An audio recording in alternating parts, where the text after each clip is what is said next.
Hi, Birgit. Welcome to my podcast. Hello, Victor, and thank you for having me. Yeah, I'm delighted to have you here.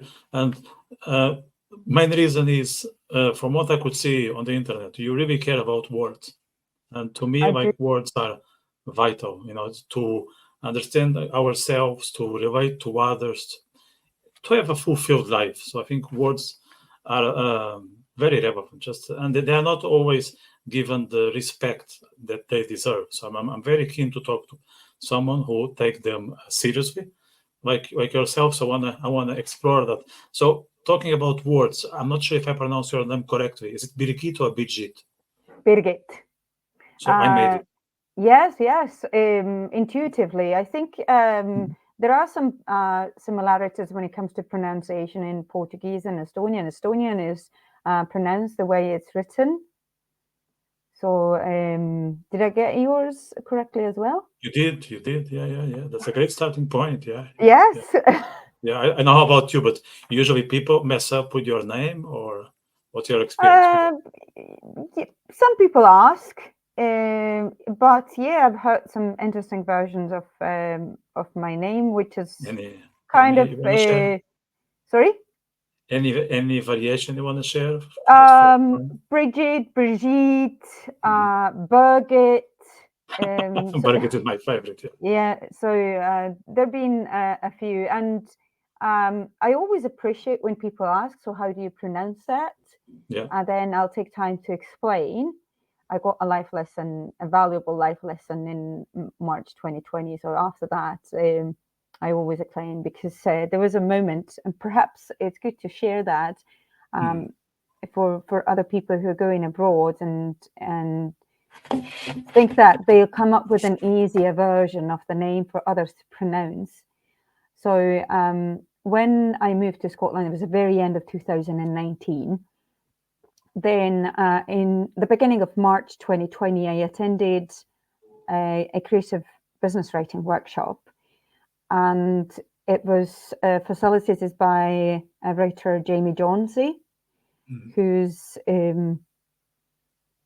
a well-respected author, a gentleman, and has life experience. Let's put it that way. And I went there, and by that time, I was kind of used to the fact that people around me call me either a Bridget or Brigitte or something like that. Mm. And then I said, okay, Bridget is fine. It's like the local version of the name. So I said, so Jamie asked me like, what's your name? And I said, Birgit, but Bridget is fine. And he said, wait, say it again. And then I was embarrassed because from his body language and the Mm. way he said that, I understood that I had underestimated his ability to pronounce my name. Mm. And that by that I had been rude. Yeah.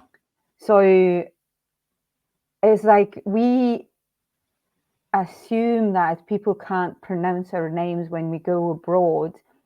So we kind of underestimate the ability, but it's not like that. So if we really want people to respect that, and it's like it's part of you. So Jamie told me it's part of you. Name is part of who you are. And from that moment on, when people ask, how do you pronounce your name or say it again, I always say, and I've even come up with versions to make it easier. So my name comes from the Swedish Saint Birgitta, Mm. and people find it easier to pronounce Birgitta. So, and I also know that it happens to mean do good. So when I create those associations for people, then they will remember, and they usually don't have any issues pronouncing my name later. But if people don't ask, I don't bother correcting them. So I'm not going to make a fuss around that. But if they show interest in me, I do say, and it's the same with the surname. So it's pronounced Itse, and for English speaking people, I say Yeah. it's like itself, but without the elf. Yeah, it's a funny one. It's a funny one. These names is always something interesting when it comes to interactions when we are traveling between expats. Like I've been called Yeah. I'm called Victor all the time. So they add C, even if the C is not there. Maybe they believe that between the I and T in Portuguese is pronounced there's a C. So they just come up with that. I'm okay. I don't bother. With Yeah, Victor, I'm okay. The funniest yeah. one is when they say Viter. I don't know when they come up with this Viter, but actually, I had a friend who called me Viter for 3 years. So I had to sit with him in the pub for a few pints of Guinness here in Ireland to make sure that he was safe, Victor. But I don't mind. But it's interesting because it's also that we don't know each other that much. So you were saying that uh, you're making or people tend to make an assumption that people don't manage to pronounce the other person's name, but we never know. Maybe some people speak more language than we can even count. So we never know with whom we are dealing. I think that's very Yeah. magical. Yeah. Some people speak so many languages, and what I've noticed that people who speak either Spanish or Portuguese or other languages where there are some similarities in pronunciation, and actually even in Scottish, there are a lot of words pronounced pretty much the same way they're written. So I'm I can show off sometimes that I can pronounce local names because I can understand the logic, but I often get them wrong. So they admit that sometimes they don't make any sense, so just don't expect the rules. You just have to remember them. And then I was like, okay. And then people tell me that Estonian is difficult to learn. How many languages you speak in total, other than Me, yes? I speak Estonian and English. I'd say both very well. You do, yeah. I have studied Russian 12 years at school, but I just had to use it today as we're recording this. And I said like, oh, I don't know. I don't remember much of it anymore because I really haven't used it. And this is the thing with languages. If you don't use them, you're going to forget. And yeah, I've learned French in the past, but the same, I can understand only the basic word, which is pretty much with other languages. Like when I go abroad, then it's really easy for me to pick up like the basic 10 or 20 lines, and I will remember, but I wouldn't say this is really speaking the language. Yeah, just finding your way. Yeah, you're just kind of like hi and thanks and Mm.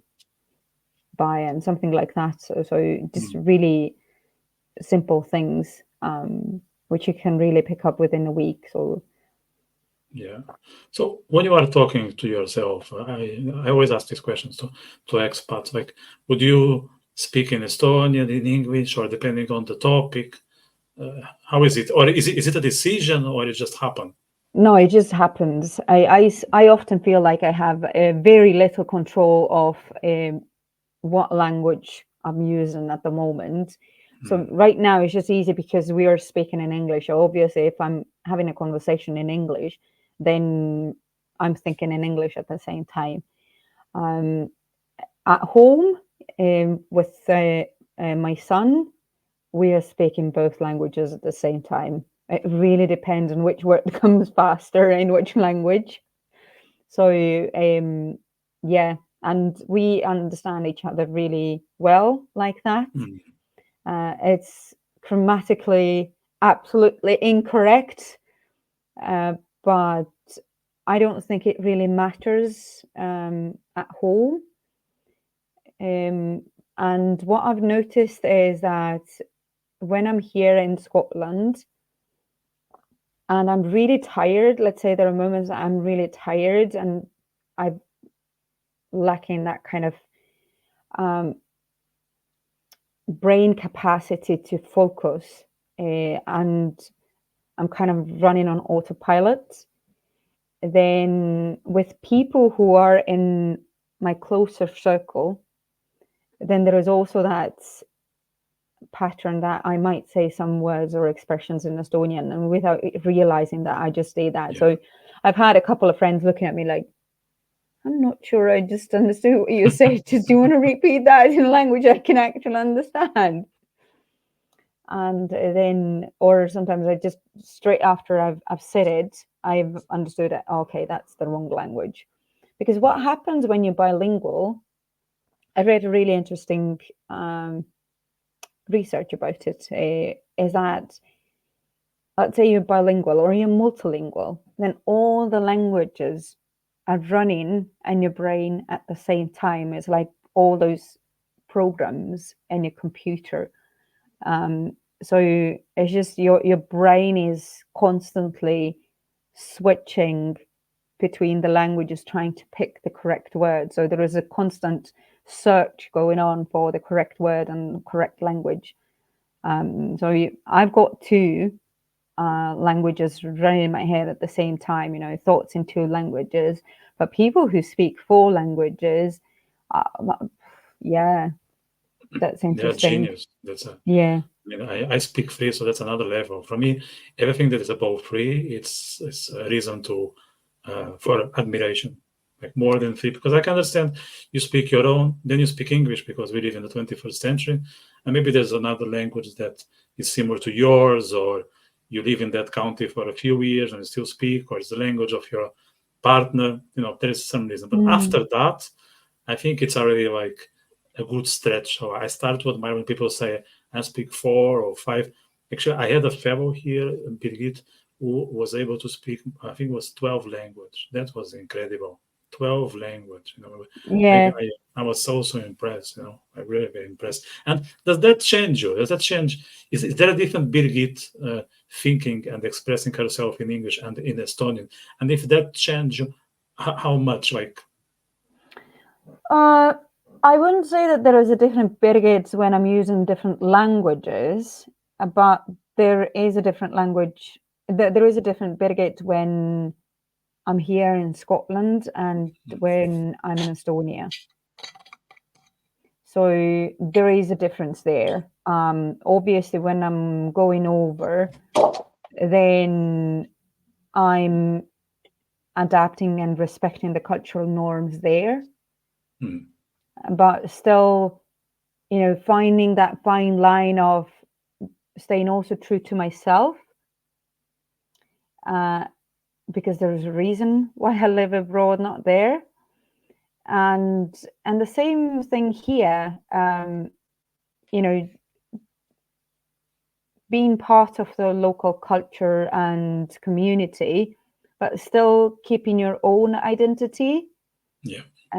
Not, you know, just forgetting everything, but again, finding that fine line between those two cultures, two languages. So I feel like my home is here. I feel at home here. So when I go to Estonia, then I'm visiting. And when people ask that, like, you miss Estonia, then I'd say there are people who I miss. There are certain foods that I miss. There are certain things that I miss. But not Estonia as like in general or living there. I don't miss living there. And why is that? Why? Sorry? Why is that? Why you don't miss living there? Because I feel that inner freedom and that self-fulfillment, the opportunities that is, I think everyone who has lived abroad or even moved to a new place and they've got that instant connections, I feel great here. That's why I say home is a feeling. Yes. You might live in a place for 30 years or 50 years and you still feel like you don't belong. Yeah. And then you go to a place that might be perhaps 10 or 15 kilometers away and you feel that instant connection. I think it's the same as with people. With some, you just click. And for me, it's the same with places. There are places with some you just click. And with others, is it meh? Yeah, okay, it's Yeah, nice, it's lovely. Or you think, oh, this is like, oh, this is so big, but you don't see yourself mm, living in that place. And again, with people like you might admire them, you might think that they're really cool, but you don't see yourself as a friend or their partner or even their colleague or, you know, working together, um, doing business together, but you respect and you admire them. And then there are people who at first you think you have nothing in common, but you just click and you can laugh, yeah. and then you find out that you've got similar values. So Yeah, I totally resonate with that comment, and it's incredible. It's even hard to explain. I think we can tell to each other just by saying, I don't know, 3, 5 words, and probably the way to connect to Scotland is not that different from the way I connect to Ireland. I've been saying that very openly in this podcast. Like I don't know, maybe for you it took less time than it took for me to be in love with Ireland, but now I don't see myself living anywhere else. It just makes sense to live here. Like I like the socials. I love the nature. Um, I speak the language, so I'm integrated. I lived in places where I didn't speak the language. That was an appealing adventure on the beginning because there was always some adrenaline about how I'm going to make it happen, and then I need to reach out to that person to help me, and maybe I can build a friendship out of it. But after a while, it was just paperwork, so there was nothing fun about it. Now I can get stuff done. Everything is simple, and then I can focus on my things, and that's all that matters. for me, I'm part of an international community because one of my hobbies is Latin dancing, so salsa and bachata and Mm. kizomba, and it's a very international community. And I've met a couple of people who moved to the UK without speaking a single word in English, and I'm thinking, oh my God, like you were so brave because I that was something that I did not see myself doing. Like, although, like I visited Portugal back in 2018, and I really enjoyed it. Or I've been to Spain, and just, again, it was a really nice trip. Like, put both of them, but living there without speaking the language, Yeah, that for me was, no, no, no, no. I need to speak the language because to feel comfortable enough or to have that courage. Perhaps it was different because I came with a child, so it was, a must that I to understand the culture and to be able to provide. Then I just can't risk it that much, but have a bit of common sense, let's say. yeah, So yeah, but I've met people who've done the same thing, and I'm thinking, like, super brave, fantastic. yeah. Honestly, well done you that you've managed. And That yeah, survived. Yeah, yes, yes. And not just survived, a lot of those people are doing really, really well. yeah. Tell me about your poetry community, because I think I saw on your Instagram that you gather with others to do some readings, and it's a bit different from the Kizomba community, I would say. Yeah, Maybe yeah, it's it also is. international, but the vibe for sure it's not the same. So would you like to tell us a bit about that group? Yes. So every last Sunday of the month, we have poetry in the park in Aberdeen, Mm. and it has been going since August 2023. And it started, actually, I was reading my poetry in Newport Sligo Spoken Word Festival, and a part of this was an opportunity to read poetry in Aden Country Park. And so after the festival, it was beginning of August last year, came back, uploaded some pictures on Facebook, and so that I had such a lovely experience reading my poetry in that country park, and wouldn't it be wonderful Aberdeen, that has all those green spaces, lovely parks, has something like that, you know, an outdoor spoken word event happening as well. And oh my God, people started commenting, the poets started, yeah, let's do that, you know, that park, and we could do it there. And the ideas really started flowing. And I was looking at the comment section. I was like, what did I start? What did I start? Like people, oh, let's do it like the end of the month. When are we going to do that? And all of a sudden, I found myself organizing an outdoor poetry event. And people absolutely loved it. They kept coming back, which, you know, I thought, yeah, perhaps we were running it, you know, summer months, but we've actually done it for 12 months now with every single weather. There have been only 2 times we've been indoors in a local cafe. Because of the weather. Because of the weather, because it was pouring down. Yeah. And then because we have it next to Common Sense Coffee House, then they've been absolutely fantastic working with us, and they've, you know, saw that it was pouring down, so they rearranged the tables and were like welcoming us. So really, really wonderful. If anyone wants to do something like that, I would encourage, you know, just get the poets together, very different voices. I did this, counted the numbers within this 12 months. I think there were over or about 30 different poets reading their poetry, all very different voices, some funny stuff, some very deep and serious stuff, you know, a little bit of political, you know, critical things, loads of thought-provoking stuff about emotions, falling in love, writing your memoir in a form of poetry. So just very, very different voices, which is really interesting to hear. And yeah, it has been ongoing, and we've been invited to other parks and events now as well. In the UK? Locally. Okay.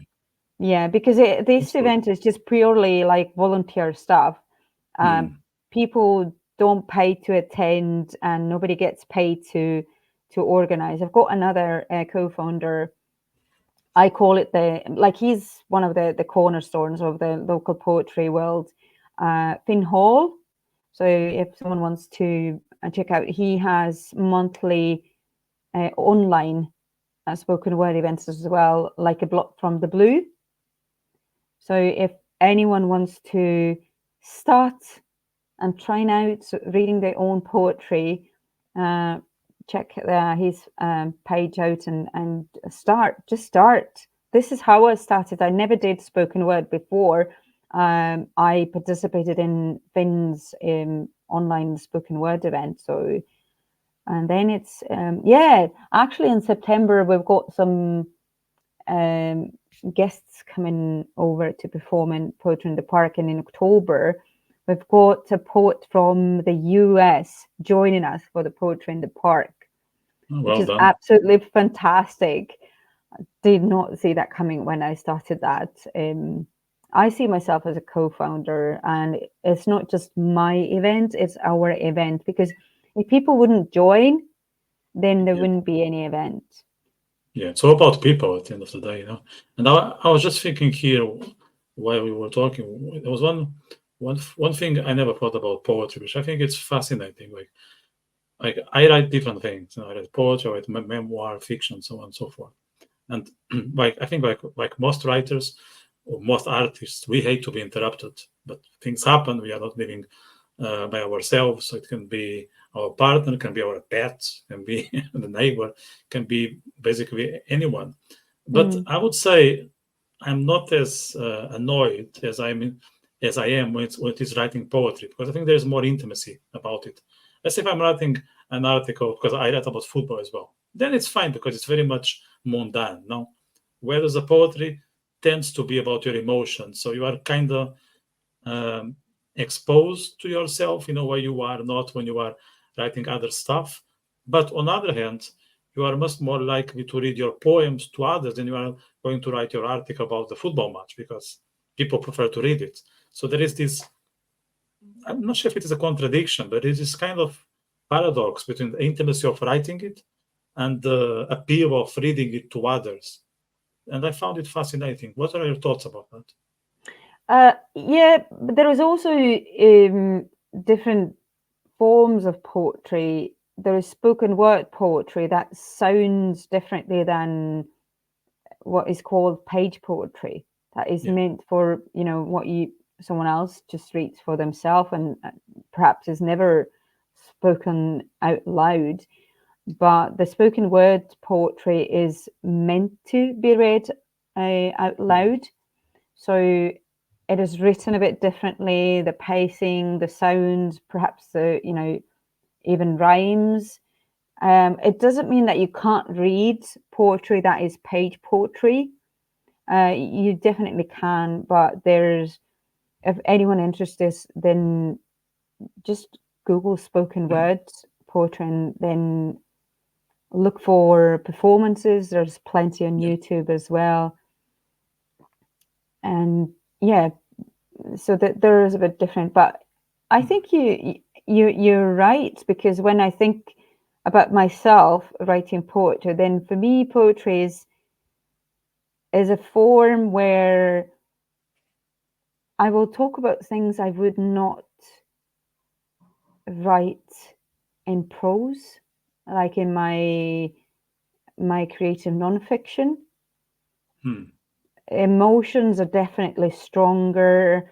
There is not a clear storyline as such, so there is a lot of like hints and clues and Yeah. playing on emotions and playing with words, and using different metaphors. But when it comes to creative nonfiction, then I think I'm a bit softer. Yeah. So yeah, I do think I have more courage to say things out in a thought-provoking way in poetry than I tend to do in Hmm. prose. Yeah, that also resonates, but I think there is more room for poets to be um, to be not understood. You know, there is more space for mystery. Like you can, as you said, you can afford not to be that straightforward. You can Yeah, cover yourself, or you can come up with a persona. Whereas when you are writing fiction, or especially prose non-fiction, there is some obligation of for presenting yourself clarity. with a degree of clarity. Yeah, Yeah, that's yeah. where I was going. You Whereas can for be, poetry, no, there's some license. No, there's some license for being obscure. yeah, Actually, it's even fancy if you think about it. No. yeah, you can be a bit more vague. Although some of our poets are very direct, like Hmm. absolutely like straightforward, and they Is it talk about you? sometimes, but I call out some kind of behavior that I find strange, Hmm. and uh, and I've used to spicing up things as well. I don't consider myself someone who writes funny poetry, but I've tried with a few things. I've written a few that I Hmm. consider are quite witty.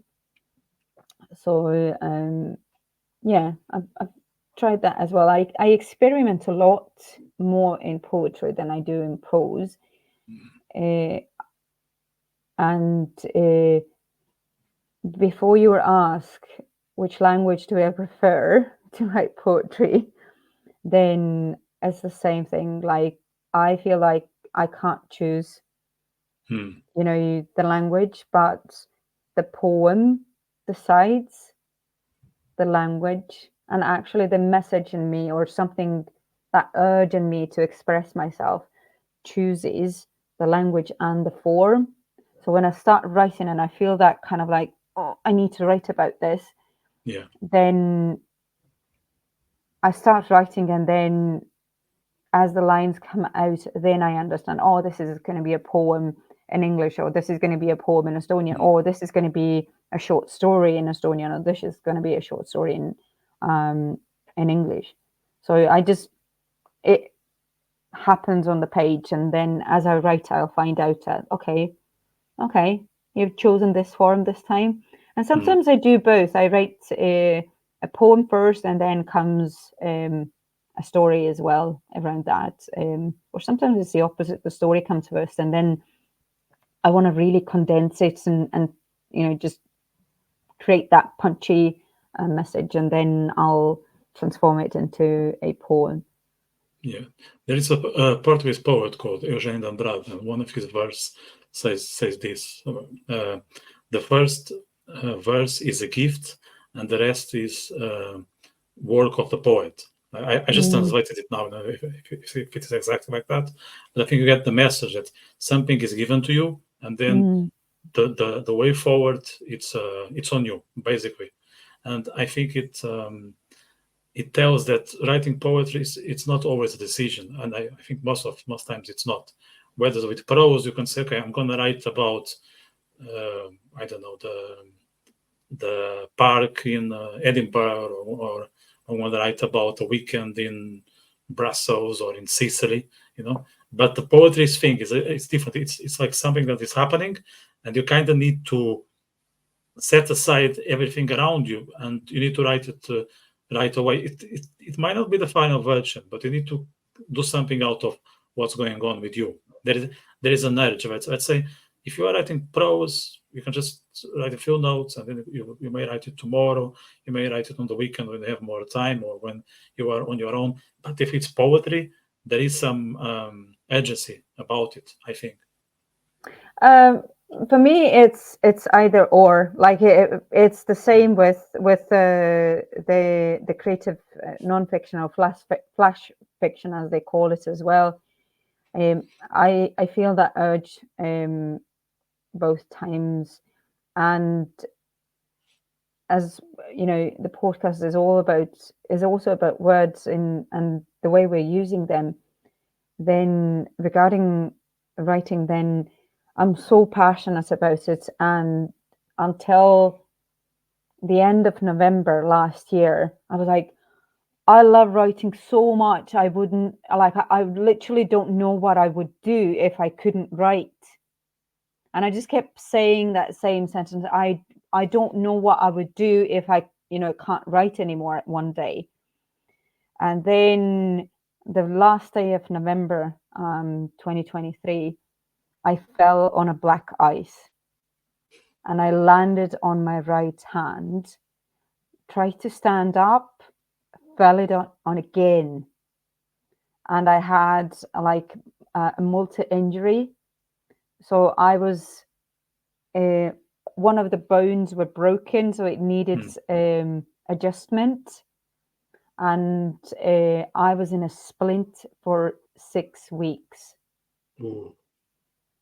And for 3 weeks, I could not write. Then they changed the location of the splint, and then I developed a form of writing. Sorry, I'm trying to figure out where the camera is. So I developed a form of writing with that finger, like this. Yeah. So I was typing with only a left hand and 2 fingers on my right hand. But I felt like I was going nuts. Like I was losing something that had, kept me sane, that had kept me going, and I just could not do that. So it was shortly after Christmas that I developed that 7-finger typing style, because obviously I could not hold a pencil. Oh, I learned how to write with my left hand again. I had done it in the past. I'm right-handed. I had done it in the past, but just to release that urge a little bit, I picked up the pen into my left hand and just started doing it again, little by little every day. Obviously, I got the improvement. So just fill in my notebooks and things. So it was really, really hard. So we need to be really careful what we say and how we say things. It would have been enough if I had just said, I'm very passionate about writing. I want to keep it in my life forever. I want to keep doing it forever. This is my passion. This is who I am. This is where, I'm, doing my absolute best. This is how I can serve the world, people around me the best. So just really, really think about the words we say and how we talk to ourselves. The self-talk, or those stories that we talk about ourselves, to ourselves, and to others as well. For example, our abilities to do things, or our ability to come through difficult times in life. All the things we can or can't remember. A lot of people often say that I'm really bad, I'm really rubbish at names. It's just one of those stories they tell themselves. It's almost like an excuse not to remember. Or I never remember birthdays. Well, you will remember if it's important to you. Exactly. That's the thing. We do remember things that are important to us. And perhaps it's okay if birthdays aren't that important to you. It's just admitting, birthdays are not really that important to me. That's why I don't remember, or I, don't, have that habit of keeping them in mind. And the same with names. You will remember and learn to pronounce the name of a person who's important to you. That's it. Yeah. You touched on the well-being, which I think is another thing that we explore quite a lot in your writing. So I would like to know more about that theme. Like, how much present is that in your writing? Is it something that you transport or carry from your experiences, your daily learnings, and put it in writing, or do you think you are just gaining knowledge from writing and then bringing it to life, or is it something that it's interchangeable between the two things? It is. I use my own life experience as an inspiration, because I believe every single person has an inspirational life. That's why I often go with a recommendation, be inspired by your own life. And I did not believe when I moved to Scotland that my life could be a source of inspiration for others, or even the fact that it took me only 8 weeks from the decision to move to Scotland to actually, arrive. And I had sold my home and all the stuff, and I had just left everything back in Estonia, and it took me only 8 weeks to arrive. That is even something special. So again, we tend to underestimate our own ability to inspire others. And I have become a little bit better in that by sharing my own life experience, by sharing those stories, so people could, recognize themselves, or perhaps find those feelings relatable and understand themselves better. Being bilingual and kind of like delving into the meanings of words has created the biggest impact in my own personal growth journey. And it's not just about some expressions that are not translatable. There are also those nuances in languages. I give you an example of a English word, compassion. Yeah.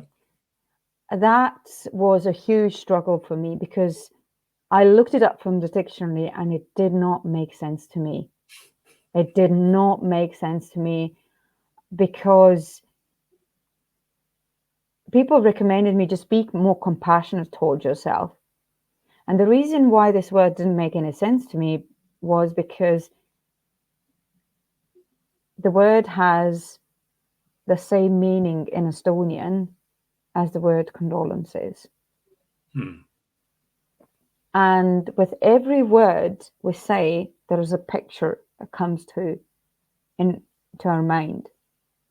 So when people say that be compassionate towards yourself, then the image that I saw in front of my eyes were my grandparents' funerals. So just to illustrate a bit more how we have images with every single word, if I tell you sunrise, family, home, dreams, then you had those images. You could see something in your mind. Yeah. And we think in pictures. And that's what has happened when people talked about compassion. They had their image.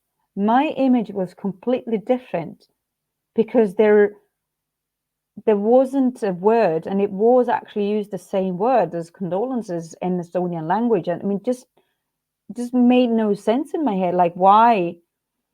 So at the beginning, I just went with be kinder to yourself. I literally asked people like, what do you mean? What does it mean? Because the Google translation doesn't make any sense. I don't understand that.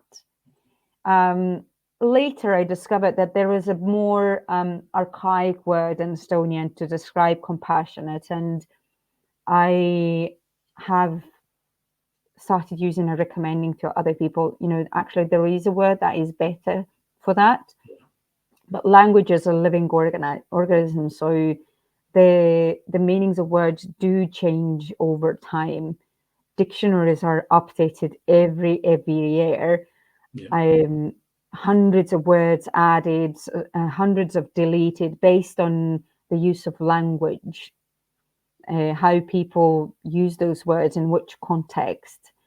So, and it's the same in every language. It's really like irrelevant whether we talk about English language or Estonian or Portuguese or any other language. Yeah. Just try to look up, for example, facts. How many words are in your native language? And then let's say how many words were in your native language 50 years ago, or a particular word that has, like, drive. 200 years ago, people could drive a bicycle. If exactly. Yeah. Now people are driving a car, a yacht, a jet, whatever. Yeah, or you can even say that this person is driven because it's ambitious and it's trying to get to new places and learn and improve his network, which, let's say, my parents wouldn't think that way. Was driving as I said, the bicycle, or or some animals in the farm, to the right place. That was it. There was no such thing as driving relating to a person's aspiration. So that's different.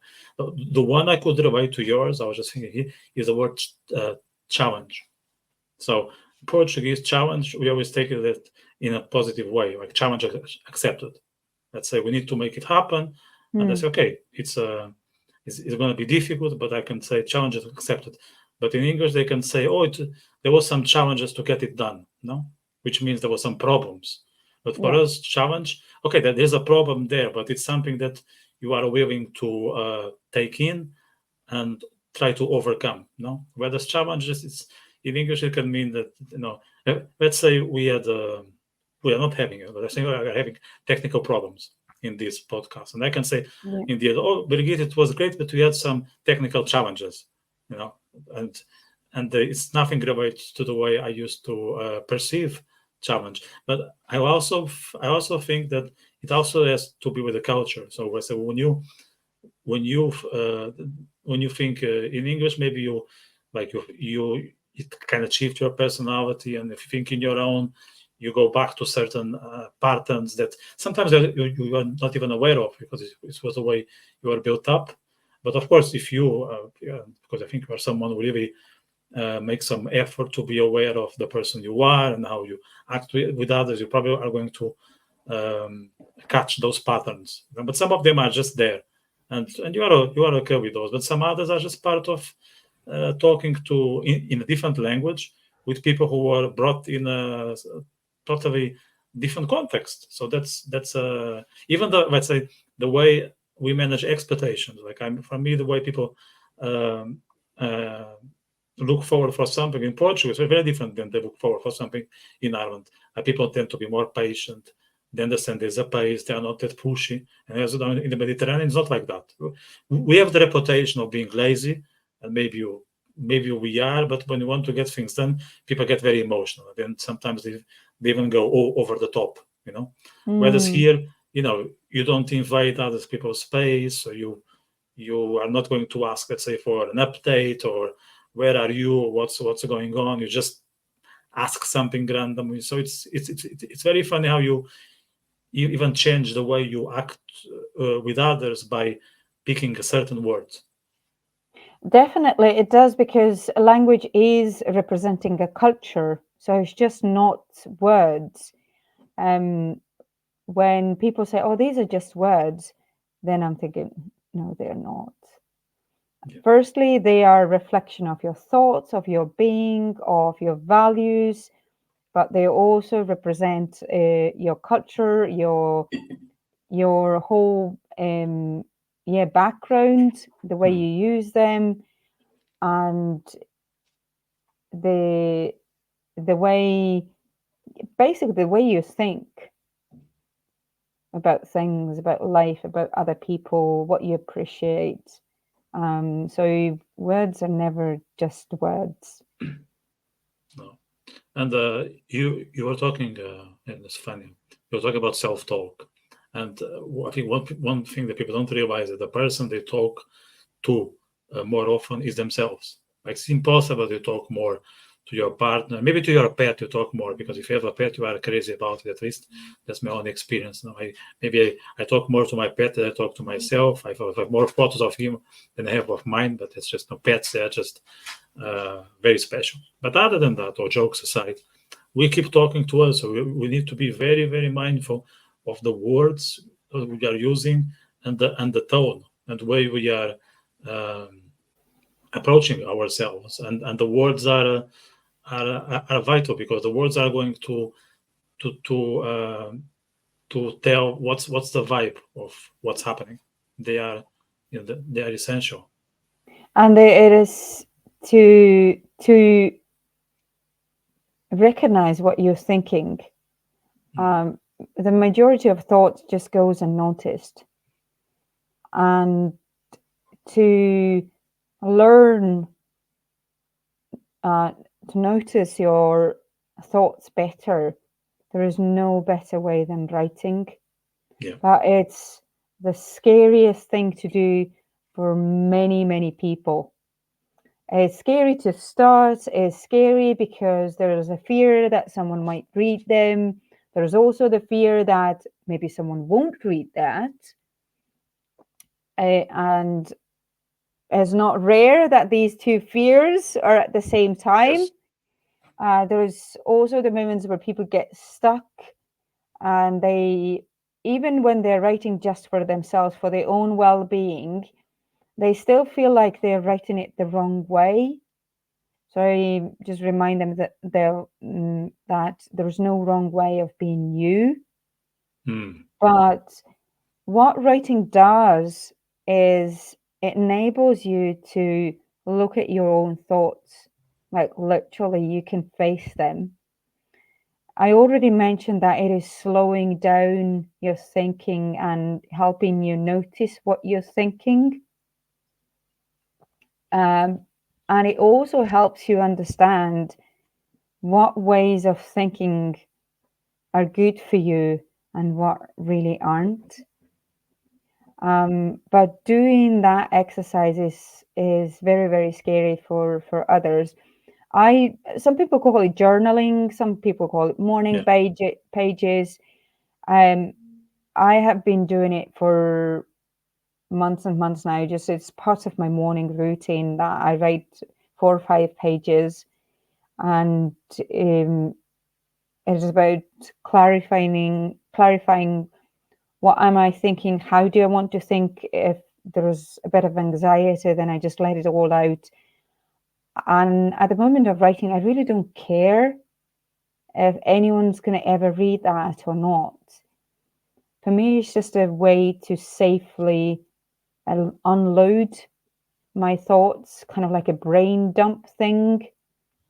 And then you just tidying up, just deleting old files. The second thing is that when we don't write those things down, they just keep going. Yeah. They just keep going, They're in the back of your head, and they cause you that stress, they cause you that anxiety. They just keep coming back because you're just trying to shovel them under the carpet, trying to ignore them, but they're not going away. They're not going away. They're just growing bigger and bigger. And when it's like flooding, then when they just come out, and then they're so big. I have experienced that myself in the past, where I've tried to put the feelings away because I was scared that they're going to be too big based on my previous experience. And then I just, kept putting them aside. Just be there. I'm happy. I just want to be happy. You just be there by yourself. I'm not even paying any attention to you. These are the things I want to think about. I don't want to think about those things. Just keep there. But what happens when you try not to think about things? So I had a moment where I just surrendered to a fear, and that was the first time I allowed myself to be really scared. I admitted to myself that, yes, I am so afraid of this. And then I spent the whole day just writing about it in different forms, a dialogue between myself, poetry, longer stories, just writing it out, pages and pages and pages. And I woke up the next morning and I felt like a huge weight had lifted off of my shoulders. I felt free. I felt like, oh my God, this actually feels good. That I'm not lying to myself, that I don't have those thoughts, I don't have those fears, that I don't have to put up that wall in front of myself. It's like looking yourself into the mirror and then kind of like putting a curtain between yourself and the mirror, and then telling yourself like, that's fine. No, there's nothing there that you should, be afraid of. So you're not actually seeing yourself. You're just seeing the curtain, or kind of like a vague shape of yourself from that mirror, because you're hiding yourself. Yeah. And honesty, that word as well, just what it really means to be honest. We like using that word a lot. But when we are hiding ourselves, our own thoughts, and we're scared to admit to our own thoughts to ourselves, and then we're demanding honesty from others, is that fair? Yeah, no, I totally resonate with that. I'm a big advocate of radical honesty, and it's not really, of course, it's about talking to others, but also about talking to yourself. Like there's so many benefits from having transparent and frank conversations, with you. Yes. You will be someone else. People want, if you spend, say, 1 month just being radically honest with yourself, I'd say half of your friends won't recognize you. They think they are dealing with someone else. They think they're gonna ask you where you were, with whom. And the answer is very simple. You just spend some time trying to figure it out who you are, and there was no filters in between. You just remove the curtains and expose everything that has been hidden for quite some time. Now, as you said, it's scary, but it's absolutely necessary. It's a complete Absolutely. must, a complete must. So I totally relate to that. The other context I would like to ask you as we approach 1 hour is, so you're talking about like these situations where it's a decision.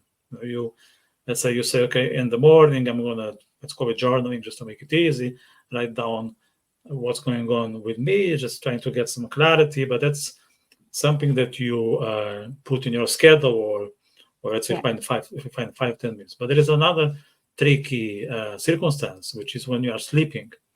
So I think dreams can be absolute. I like your facial expression reaction. So can be very, very interesting. So I would like to get your thoughts on dreams, on what they reveal to individuals. Oh, dreams is another topic I can talk about probably another hour. Just to give you a fact, Robert Louis Stevenson had most of his very successful stories in his dreams. So he told himself before falling asleep, I need a story for a book that would sell well. And then he got that idea in his dreams. So that is one thing. I have very vivid dreams, like super vivid. And I'm talking about, I can feel them sometimes with all my 5 senses. We're talking about that level of vividness. It can be a blessing, but it can be a curse. Yeah. And when these are nightmares, then it really shakes you through. I've had scenarios in my dreams that would make Hollywood producers faint because they can't come up with scenarios like that. They will go after you for the script. Yeah, you're gonna have them knocking your door. Yeah, I could tell them the things that I see in my dreams, and they could turn it into a script. That's for sure. Because they're so detailed, they're so vivid, and what I've also learned to do when I was already a teenager. I've been a very avid reader all my life. I learned to read when I was 4.5 years old. And books have been my best friends throughout my life. My escape, my holidays, just everything. They do mean a lot to me. And sometimes when I read a book, then I had dreams, how the book continued. And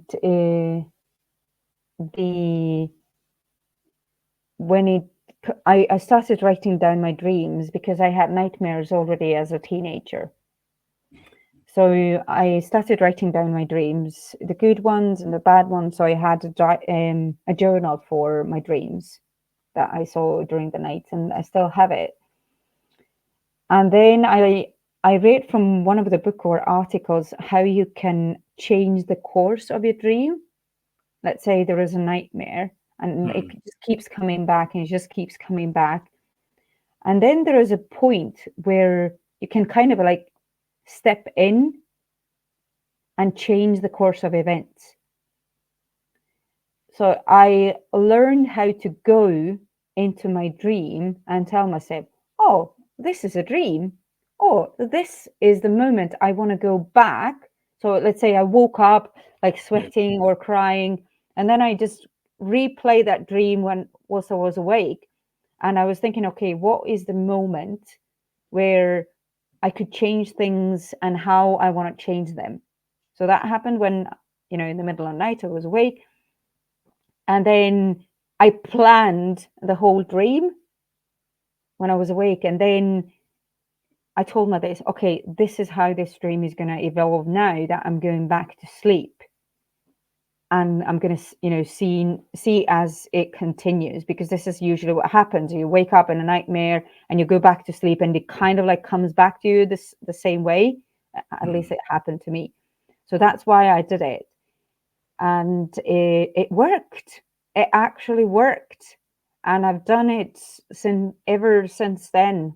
Like especially if there is a reoccurring dream and I want to change it. And sometimes I don't have to wake up, but I understand that I'm dreaming. So I'm Yes. sleeping.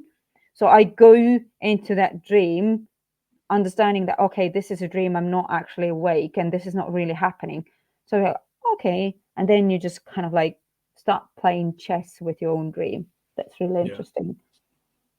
Yeah, it's all related to awareness, isn't it? Like that you can have some upper hand, in things, at least visibility. We can monitor your own thoughts, direction you are going. Of course, there'll be events that there's not much you can do about it, but at least you are there, and that's already something. If you are there, and you even if you are there, maybe there is a chance that you would understand the reason why you are there, or why you are there for. So that helps a lot. So just to wrap up, I'm going back to daily life in terms of projects, what is on the pipeline. I saw on your website that you are looking for, you are interested in getting your stuff in other language. So would you share with the audience what are the next steps?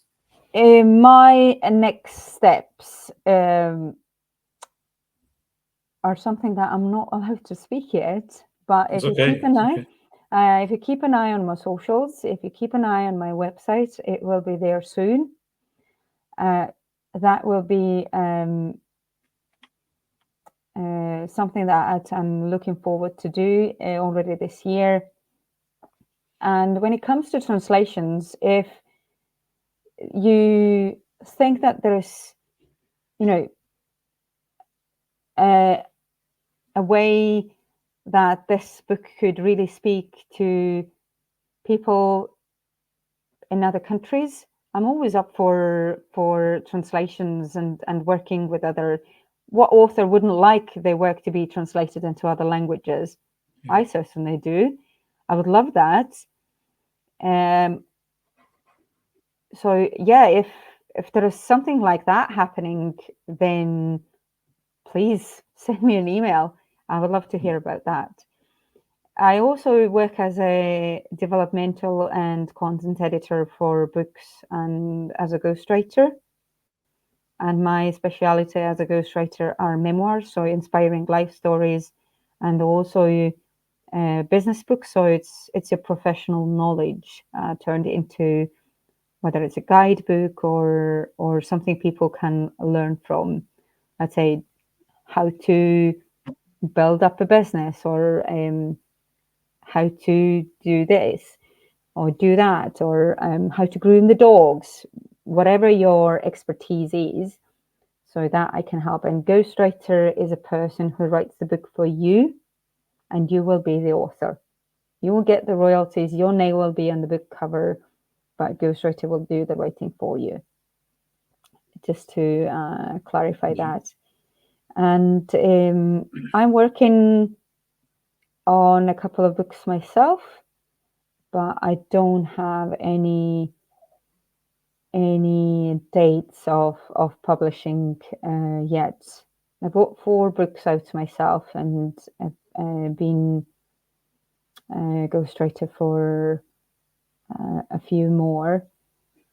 So that's something I enjoy doing. And I do writing workshops, not for writers. I don't teach writers and authors, but I do love helping people who struggle with writing and who have been telling themselves that they're not creative enough, or they don't have ideas to write about, and they don't have time for writing. So if any of those problems is current in your life, then look up on my website and Eventbrite as well. I do have occasional online workshops there as well.